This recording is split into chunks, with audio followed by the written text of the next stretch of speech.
सभी श्रद्धालु साथियों को नवरात्रि प्रारंभ की मंगलमय शुभकामनाएं।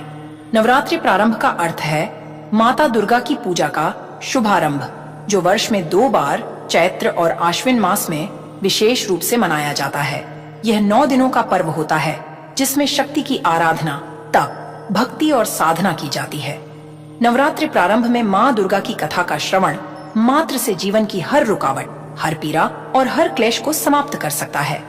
यह केवल एक कथा नहीं, एक दिव्य अनुभव है जो आपकी पूरी जीवन दिशा को बदल सकता है। और हाँ प्रिय साथियों, वीडियो के अंत में माँ दुर्गा की महत्वपूर्ण दिव्य वाणी दिया गया है। कृपया उसे सुनना आपके आत्मिक उत्थान के लिए अत्यंत आवश्यक है। अब प्रारंभ करते हैं नवरात्रि प्रारंभ व्रत की यह दिव्य कथा को। बहुत समय पहले की बात है। एक कन्या ने अपने परिवार को संकट से बचाने के लिए कठिन तपस्या की। उसके हृदय का भाव इतना सच्चा था कि माता ने प्रसन्न होकर उसकी रक्षा की। उस दिन को नवरात्रि प्रारंभ का दिन माना गया, जो मनुष्य को यह सिखाता है कि सच्चे भाव और तपस्या से हर संकट दूर हो सकता है। यह कथा उस समय की है जब धरती पर मनुष्यों का जीवन संघर्ष और आस्था की पतली डोर पर झूलता था, जब भौतिक सुख सुविधाओं की चमक फीकी थी और हर प्राणी अपने अस्तित्व के लिए प्रकृति और नियति से जूझ रहा था। दिव्य लोक में, जहां ब्रह्मांड के समस्त क्रियाकलाप एक अलौकिक दृष्टि के समक्ष प्रकट होते हैं, वहीं विराजमान थीं आदि शक्ति जगदम्बा भवानी। उनका सिंहासन अनंत ऊर्जा से प्रकाशमान था और उनकी आंखें, जो त्रिकालदर्शी थीं, धरती के हर कोने पर टिकी रहती थीं। वे देखती थीं मनुष्यों के सुख दुख, उनकी प्रार्थनाएं, उनके पाप और उनके पुण्य। कभी कभी जब वे किसी अबोध बालक की भूख से बिलखती ध्वनि सुनती या किसी मां के कलेजे पर लगे घाव को देखती, तो उनकी दिव्य आंखों में भी जल भर आता था। यह सत्य है कि उनका हृदय दुष्टों के लिए वज्र सदृश कठोर हो चुका था, जिसने अनगिनत राक्षसों का संहार किया था। पर निरीह प्राणियों के कष्ट देख उनका मातृत्व पिघल उठता था। वे सब देखती थीं, सब सहती थीं, मनुष्यों की पीड़ा, उनकी मूर्खता और उनकी अज्ञानता। उनका दिल कठोर हो चुका था, कठोर इन अर्थों में कि उन्हें नियमबद्ध ब्रह्मांड के कर्मचक्र को चलने देना पड़ता था, जिससे वे सीधे हस्तक्षेप नहीं कर पाती थीं, जब तक कि कोई सच्चा भाव उन्हें विवश न करे। इसी असहनीय पीड़ा को माता दुर्गा सहायता था, एक अलौकिक मौन में, जो केवल एक माँ ही समझ सकती है। धरती पर एक छोटे से गांव में, जिसका नाम शांतिवन था, एक परिवार रहता था। नाम था उनका हरिप्रसाद, उनकी धर्मपत्नी शांता और उनकी इकलौती पुत्री अनाम्या। अनाम्या, जैसा कि उसका नाम था, साधारण नहीं थी।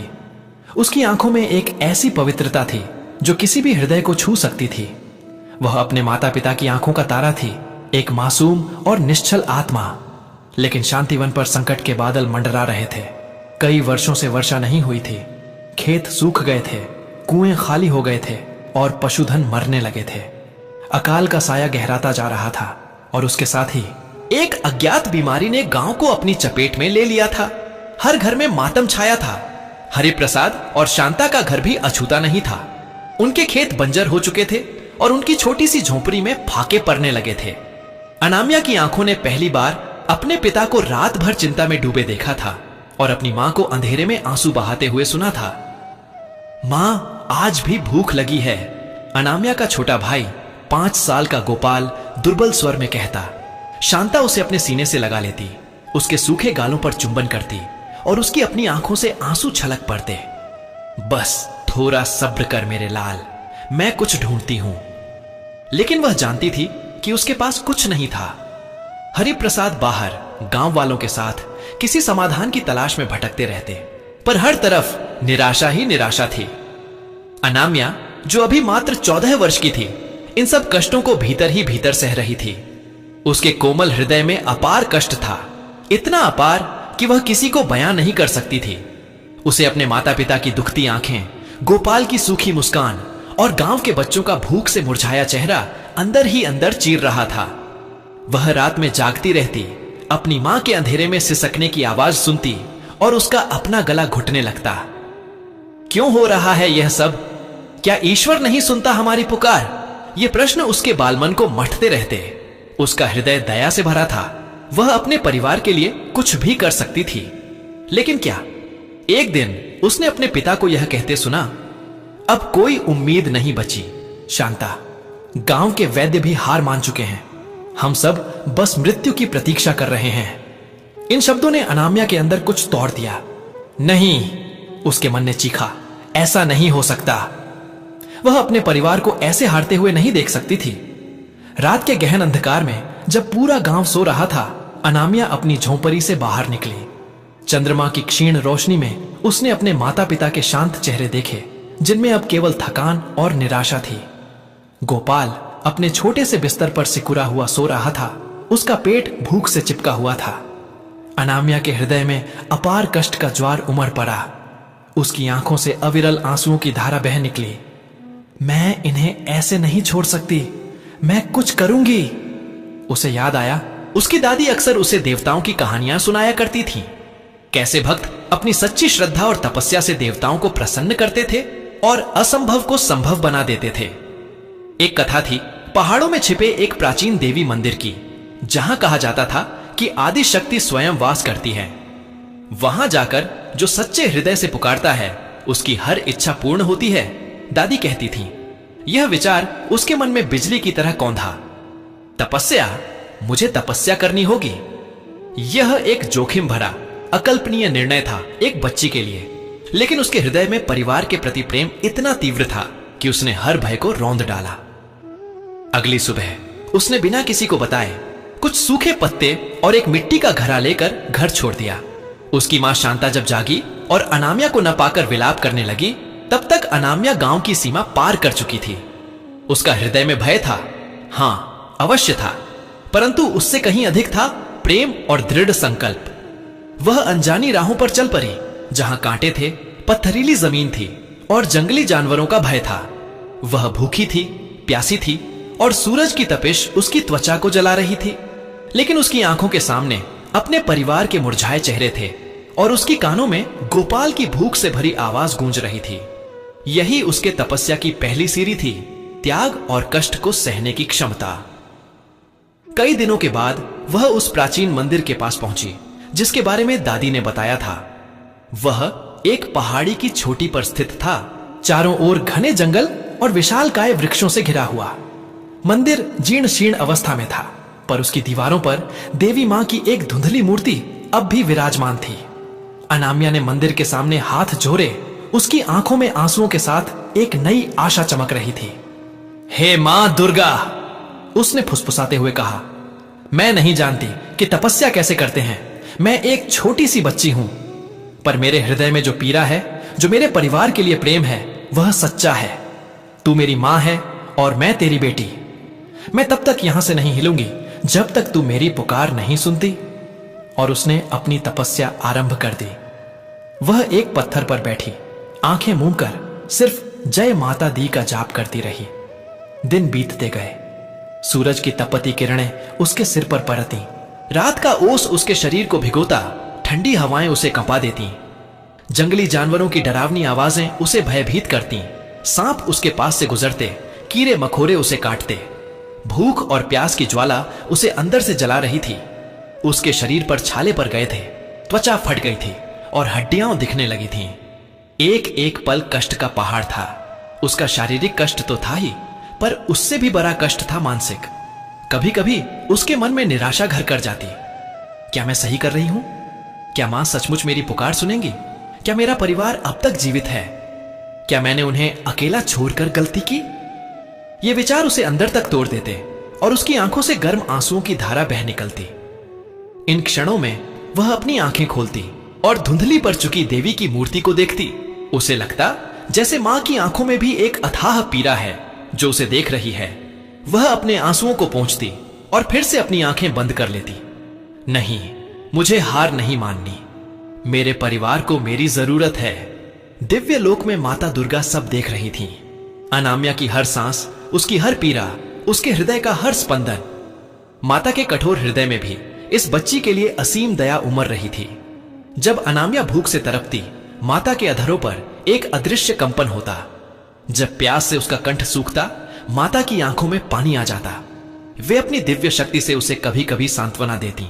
एक ठंडी हवा का झोंका एक जंगली फल जिसे कोई जानवर वहीं गिरा देता, या एक पल के लिए बादलों का सूरज को ढक लेना। लेकिन वे तपस्या के नियमों को तोड़ने में असमर्थ थीं। उन्हें देखना था कि अनाम्या का संकल्प कितना दृढ़ है, उसका सच्चा भाव कितना गहरा है। कई सप्ताह बीत गए। अनाम्या का शरीर अब केवल हड्डियों का ढांचा मात्र रह गया था। उसकी आवाज क्षीण हो चुकी थी, लेकिन उसके मन का संकल्प और भी दृढ़ हो गया था। अब उसके पास सोचने की भी शक्ति नहीं बची थी। वह बस एक यंत्रवत जय माता दी का जाप करती रहती और उसकी आंखों के सामने उसके परिवार के चेहरे घूमते रहते। वह लगभग बेहोशी की हालत में थी जब एक रात भयंकर तूफान आया। बिजली कड़क रही थी, मूसलाधार वर्षा हो रही थी और तेज हवाओं से पैर झर से उखड़ रहे थे। अनाम्या उस पत्थर पर निढाल पड़ी थी। उसका शरीर ठंडी बारिश में कांप रहा था। उसे लगा यह उसकी अंतिम रात है। क्षमा करना मां, मैं हार गई। क्षमा करना मां, पिताजी, मां, गोपाल। उसके मन की अंतिम पुकार निकली। उसकी सांसें धीमी पड़ने लगी थीं और उसकी आंखें बंद होने लगी थीं। ठीक उसी पल दिव्य लोक में माता दुर्गा का धैर्य जवाब दे गया। उन्होंने देखा अनाम्या का शरीर अब और नहीं सह पाएगा। उसकी तपस्या पूर्ण हो चुकी थी। उसका सच्चा भाव ब्रह्मांड को हिला चुका था। माता की आंखों से अब करुणा की अविरल धारा बह निकली और उनका कठोर हृदय, जो ब्रह्मांड की नियति के नियमों से बंधा था, उस बच्ची के प्रेम के सामने पिघल गया। एक पल के लिए तूफान थम गया। मंदिर के ऊपर से एक अलौकिक स्वर्णिम प्रकाश पुंज धरती पर उतरा। अनाम्या ने अपनी क्षीण होती दृष्टि से देखा। उसके सामने वही धुंधली मूर्ति अब जीवंत हो उठी थी। देवी मां अपने पूर्ण स्वरूप में प्रकट हुई। उनके आठों भुजाओं में शस्त्र सुशोभित थे। उनका मुखमंडल दिव्य प्रकाश से जगमगा रहा था, पर उनकी आंखों में अनाम्या के लिए असीम वात्सल्य और करुणा थी। अनाम्या की आंखों से आंसू बह निकले। ये दुख के नहीं, बल्कि कृतज्ञता और प्रेम के आंसू थे। मेरी बच्ची अनाम्या। देवी मां की आवाज मेघ गर्जना जितनी शक्तिशाली, किंतु मां की लोरी जितनी मधुर गूंज उठी। तेरा सच्चा भाव और तेरी कठिन तपस्या ने ब्रह्मांड के हर नियम को झुका दिया है। तूने अपने परिवार के लिए जो कष्ट सहे हैं, वह किसी भी तपस्वी के लिए प्रेरणा है। तेरे हृदय का प्रेम और त्याग अद्वितीय है। मैं तेरी तपस्या से अत्यंत प्रसन्न हूं। अनाम्या ने कुछ कहने की कोशिश की, पर उसकी आवाज नहीं निकली। उसने बस हाथ जोड़ दिए। माता मुस्कुराई। उठ मेरी पुत्री, तेरी तपस्या सफल हुई। आज से तेरे गांव में वर्षा होगी, रोग दूर होंगे और सभी संकट समाप्त हो जाएंगे। तेरा परिवार सुरक्षित है और अब कभी दुख के साए तले नहीं रहेगा। एक दिव्य ऊर्जा ने अनाम्या के शरीर में प्रवेश किया। क्षण भर में उसके सारे घाव भर गए। उसका शरीर स्वस्थ और पुष्ट हो गया और उसकी आंखों में नई चमक आ गई। वह उठ खड़ी हुई और देवी मां के चरणों में गिर पड़ी। हे मां, यह सब आपकी कृपा है, उसने रुंधे गले से कहा। माता ने उसे उठाया। यह तेरी तपस्या का फल है पुत्री। आज से मनुष्य को यह याद दिलाने के लिए कि सच्चे भाव और तपस्या से हर संकट दूर हो सकता है, इस दिन को नवरात्रि के प्रथम दिन के रूप में जाना जाएगा। 9 दिनों तक जो भी सच्चे हृदय से मेरी आराधना करेगा, उसे अनाम्या की तपस्या का स्मरण होगा और मैं उसकी रक्षा करूंगी। माता दुर्गा ने आगे कहा। उनकी आवाज में चेतावनी और शिक्षा दोनों का मिश्रण था। मनुष्यों को यह समझना होगा कि केवल कर्मकांड या दिखावा पर्याप्त नहीं है। मुझे भौतिक चरावे नहीं, बल्कि हृदय का सच्चा भाव चाहिए। जब तक तुम्हारा हृदय दूसरों के कष्टों से द्रवित नहीं होता, जब तक तुम निस्वार्थ भाव से त्याग नहीं करते, तब तक मेरी कृपा पूर्ण रूप से प्राप्त नहीं हो सकती। अनाम्या की तपस्या यह सिखाती है कि प्रेम, त्याग और अटूट विश्वास ही सबसे बड़ी शक्ति है। यह एक चेतावनी भी है, भौतिक सुखों के पीछे भागते हुए अपनी आत्मा और अपने मूल्यों को न खो देना। जब भी धरती पर संकट गहराएगा, सच्चे भाव से की गई तपस्या ही उसे दूर कर सकती है। यह कहकर देवी मां अपने दिव्य रूप में विलीन हो गईं, पीछे छोड़ गईं सिर्फ एक सुनहरी आभा और अनाम्या के हृदय में असीम शांति। अगले दिन सुबह होते ही अनाम्या अपने गांव की ओर चल पड़ी। उसका हृदय अब हल्का था, पर उसके कदम दृढ़ थे। जब वह गांव के पास पहुंची तो उसने देखा आकाश में काले बादल छाए हुए थे और देखते ही देखते मूसलाधार वर्षा होने लगी। सूखी धरती प्यासी थी और उसने हर बूंद को सोख लिया। गांव वाले बाहर निकल आए, अपनी आंखों पर विश्वास नहीं कर पा रहे थे। उनकी आंखों में आंसू थे, पर इस बार ये दुख के नहीं बल्कि आनंद और कृतज्ञता के आंसू थे। अनामिया घर पहुंची। उसके माता पिता जो उसकी चिंता में सूख गए थे, उसे देखकर स्तब्ध रह गए। अनामिया ने उन्हें गले लगा लिया और उन्हें सारी बात बताई। उनकी आंखों से भी आंसुओं की धारा बह निकली। गोपाल, जो अब तक दुर्बल था, अपनी बहन को देखकर मुस्कुराया और एक नई ऊर्जा उसके चेहरे पर झलक रही थी। धीरे धीरे वर्षा ने खेतों को सींचा। बीमारी दूर होने लगी। गांव में फिर से खुशहाली लौटने लगी। अनामिया की कथा पूरे गांव में फैल गई और फिर दूर दूर तक। लोगों ने समझा कि कैसे एक छोटी सी बच्ची अपने सच्चे भाव और कठिन तपस्या से अपने परिवार और पूरे गांव को बचा सकती है। और तब से हर वर्ष जिस दिन अनामिया ने अपनी तपस्या आरंभ की थी, वह दिन नवरात्रि का प्रथम दिन माना जाने लगा। 9 दिनों तक लोग देवी मां की आराधना करते हैं, अनामिया की तपस्या का स्मरण करते हैं और अपने हृदय में सच्चे भाव और निष्ठा को जगाने का प्रयास करते हैं। यह मनुष्य को सिखाता है कि चाहे कितने भी बड़े संकट क्यों ना आ जाएं, सच्चा भाव, अटूट विश्वास और निस्वार्थ तपस्या हर कष्ट को दूर कर सकती है। दिव्य लोक में माता दुर्गा अब भी धरती पर दृष्टि रखती हैं। जब वे देखती हैं कि कोई भक्त सच्चे हृदय से उनकी आराधना कर रहा है, जब वे देखती हैं कि कोई अनामिया की तरह निस्वार्थ प्रेम से ओतप्रोत है, तो उनके होठों पर एक संतोषमयी मुस्कान आ जाती है। उनकी आंखों में अब भी जल भर आता है, पर ये आंसू अब केवल करुणा के नहीं बल्कि आशा के भी होते हैं। आशा के मनुष्य कभी भी सच्चे भाव की शक्ति को नहीं भूलेगा और अनामिया की तपस्या की यह प्रेरणा युगों युगों तक एक प्रकाश पुंज बनकर जगमगाती रहेगी। यह कथा हर हृदय में यह विश्वास जगाती है कि मां की करुणा प्राप्त करने के लिए भौतिकता नहीं बल्कि हृदय की पवित्रता ही सर्वोपरि है। और यही सबसे बड़ा सत्य है जो हर युग में मनुष्य को साहस और प्रेरणा देता रहेगा। मित्रों, इस वीडियो में नवरात्रि प्रारंभ की पावन व्रत कथा यहीं पर समापन होती है। अब आइए मां दुर्गा की करुणामयी संदेश को सुनते हैं। नवरात्रि प्रारंभ की कथा से जनित करुणा, चेतावनी और आशा की पुकार अवश्य सुने। हे मेरे सूर्य के भांति पुत्र, ओ मेरे प्रकाश संतान, सुनो मेरी पुकार। मैं दुर्गा मां हूं, तुम्हारी जननी, तुम्हारी रक्षक, तुम्हारी चेतावनी भी।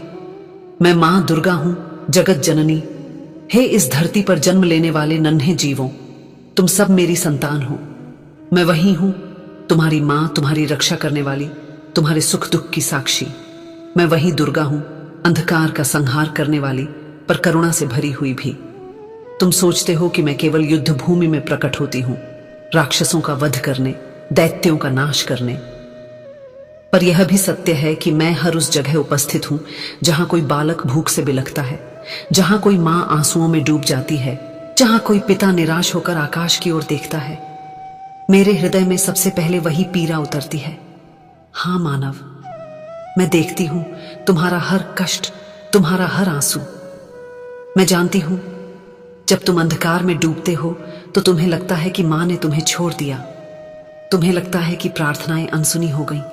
पर सुनो, तुम्हारा हर आंसू, तुम्हारी हर पुकार मेरी आत्मा तक पहुंचती है। हे मानव, तुम्हारी पीड़ा देखकर मेरा हृदय भी रो पड़ता है। पर जान लो, मैं तुम्हारे हर संकट को तुरंत समाप्त नहीं कर सकती, क्योंकि इस ब्रह्मांड का नियम है, कर्म का चक्र चलता है। तुम्हारे अपने कर्म ही तुम्हारे जीवन को आकार देते हैं। लेकिन जब तुम्हारे हृदय का भाव निर्मल हो जाता है, जब तुम्हारी तपस्या सच्ची हो जाती है, जब तुम्हारी आंखों से केवल अपने लिए नहीं बल्कि दूसरों के लिए आंसू बहते हैं, तब मैं बंधनों को तोड़ देती हूं। हे मेरे लाल, अनामिया की तरह याद करो, वह छोटी बच्ची, उसने भूख, प्यास और मृत्यु का सामना किया, पर अपने परिवार के लिए। उसके हृदय का प्रेम इतना पवित्र था कि उसने मेरे अस्तित्व को हिला दिया। उसका त्याग, उसकी पुकार ने मुझे विवश कर दिया और मैं स्वयं प्रकट हुई। क्या तुम समझते हो? उस मासूम की तपस्या ने ही नवरात्रि का आरंभ बनाया। उसका प्रेम ही इस उत्सव का आधार है। इसलिए जब भी तुम मेरे 9 दिनों में दीप जलाते हो, आरती गाते हो, तो समझो कि मैं तुम्हारे हृदय की सच्चाई देख रही हूं, न कि केवल तुम्हारे भौतिक चरावे। सुनो मानव, यह मत सोचना कि केवल व्रत रखने या फूल चढ़ाने से मैं प्रसन्न हो जाऊंगी। यह मत मानो कि यदि तुम ढोल नगारे बजाओगे, विशाल भोग लगाओगे या सोने चांदी की मूर्त सजाओगे तो मां प्रसन्न हो जाएगी। नहीं, मैंने स्पष्ट कहा है, मुझे भौतिक वस्तुएं नहीं चाहिए, मुझे चाहिए तुम्हारा सच्चा भाव। क्या होगा अगर तुम मंदिर में आकर मुझे नारियल चढ़ाओ और बाहर निकलकर अपने ही पड़ोसी के बच्चे को भूखा देख अनदेखा कर दो? क्या होगा अगर तुम मुझे सुंदर वस्त्र पहनाओ पर अपने माता पिता को उपेक्षित छोड़ दो? क्या होगा अगर तुम मेरे नाम पर दिखावा करो और भीतर तुम्हारा हृदय पाषाण बना रहे? सुन लो, यह सब व्यर्थ है। मैं किसी के कपट से प्रसन्न नहीं होती, मैं केवल वही देखती हूं, तुम्हारे दिल की पवित्रता। हे मानव, आज की दुनिया भौतिकता में डूब चुकी है। तुम्हारे घर बड़े हो गए हैं पर दिल छोटे। तुम्हारी मेज पर पकवान सजते हैं पर भूखे का हिस्सा नहीं निकलता। तुम्हारी आवाज में मंत्र हैं पर कर्म में पाखंड है। ये चेतावनी है, यदि तुम केवल बाहरी आडंबर करोगे और भीतर से खोखले रहोगे तो समझ लो, नवरात्रि केवल एक उत्सव रह जाएगा, उसकी आत्मा मर जाएगी।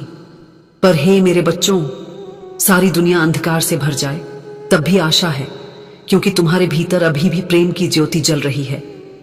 अनाम्या ने दिखा दिया कि कोई भी, चाहे वह बच्चा ही क्यों ना हो, यदि हृदय शुद्ध हो तो मां को झुका सकता है। आज भी अगर कोई सच्चे मन से तपस्या करे, चाहे वह भूखा बच्चे को खाना खिलाना ही क्यों ना हो, किसी पीड़ित की मदद करना ही क्यों ना हो, तो जान लो वह तपस्या मेरे लिए महान है। क्या तुम जानते हो, जब तुम किसी को सहारा देते हो, जब तुम किसी अनजान को गले लगाते हो, जब तुम अपने स्वार्थ छोड़कर किसी और की पीड़ा मिटाते हो, तब तुम्हारे भीतर मां ही काम कर रही होती है। इसलिए आशा मत खोना, हर कष्ट अस्थाई है, हर पीड़ा का अंत है। यदि तुम्हारे दिल में करुणा है, त्याग है, निस्वार्थता है, तो जान लो मां दुर्गा हमेशा तुम्हारे साथ है। हे मानव, हे मेरी संतान, कभी यह मत सोचना कि तुम अकेले हो, कभी यह मत मानना कि तुम्हारी पुकार व्यर्थ है। मैं सदा सुन रही हूं तुम्हारे रुदन को, तुम्हारी हंसी को, तुम्हारी थकान को। जब तुम्हारा दिल टूटता है तो मेरा भी टूटता है। जब तुम्हारा बच्चा भूख से रोता है तो मेरी छाती भी छलनी होती है। जब कोई स्त्री अपने आंगन में बेटे की मृत्यु पर विलाप करती है तो मेरी आंखें भी बरस जाती हैं। पर जब मैं देखती हूं कोई मां अपने बच्चे को गले लगाकर उसे उम्मीद देती है, कोई पिता अपने आंसू छुपाकर अपने परिवार को हिम्मत देता है, कोई बालक भूखा रहकर भी अपने छोटे भाई को रोटी दे देता है, तब मेरा हृदय गर्व से भर जाता है। हां मानव, यही है सच्ची पूजा, यही है सच्चा नवरात्रि। हे मानव, सनातन धर्म यही सिखाता है, सत्य, करुणा और त्याग ही सबसे बड़ा तप है। नवरात्रि केवल 9 दिन का उत्सव नहीं, यह तुम्हारे जीवन का प्रतीक है। 9 दिन का अर्थ है अंधकार से प्रकाश की यात्रा। नवरात्रि का अर्थ है अपने भीतर के राक्षसों का वध करना। नवरात्रि का अर्थ है अपने भीतर की करुणा को जागृत करना। यदि तुम यह समझ गए तो जीवन में कभी हारोगे नहीं। यदि तुम भूल गए तो तुम्हारा अस्तित्व केवल शरीर तक सीमित रह जाएगा। इसलिए उठो, जागो, अपने हृदय में प्रेम जगाओ, अपने कर्मों में सच्चाई लाओ, अपने रिश्तों में निष्ठा भरो। मैं सदा तुम्हारे साथ हूं जब तक तुम्हारा भाव निर्मल है। आओ मेरे लाल, मेरा आंचल तुम्हारे लिए हमेशा खुला है। आओ, रो लो मेरे कंधे पर, थक जाओ तो मेरे चरणों में विश्राम कर लो। पर याद रखना, दुनिया में चलते समय कभी भी किसी और की पीड़ा को अनदेखा मत करना, क्योंकि वही असली तपस्या है। हे मानव, नवरात्रि का यह प्रथम दिन सदा तुम्हें स्मरण कराता रहेगा कि एक छोटी बच्ची अनामिया ने अपने परिवार के लिए सब कुछ सह लिया और मां ने स्वयं आकर उसके आंसू पोंछ दिए। आज से हर युग में मैं उसी पुकार की प्रतीक्षा करती रहूंगी जो सच्चे दिल से उठे। मित्रों, इस वीडियो में नवरात्रि प्रारंभ की पावन व्रत कथा और दिव्य वाणी यहीं पर समापन होती है। हम कामना करते हैं कि मां दुर्गा की कृपा बनी रहे, आपके जीवन में सदैव सुख, शांति, समृद्धि हो और सकारात्मक ऊर्जा का संचार होता रहे। यह विशेष दिन न केवल भक्ति भाव से भर देता है, बल्कि हमारे जीवन में एकता, प्रेम और आस्था का संदेश भी लेकर आता है। नवरात्रि प्रारंभ की कथा को सुनने के लिए हृदय से धन्यवाद। कृपया अपने विचार और अनुभव कमेंट्स में अवश्य साझा करें और जय मां दुर्गा लिखना न भूलें। आपके द्वारा किए गए कमेंट्स न केवल आपको प्रेरित करेंगे बल्कि अन्य दर्शकों के लिए भी भक्ति और श्रद्धा का स्रोत बनेंगे।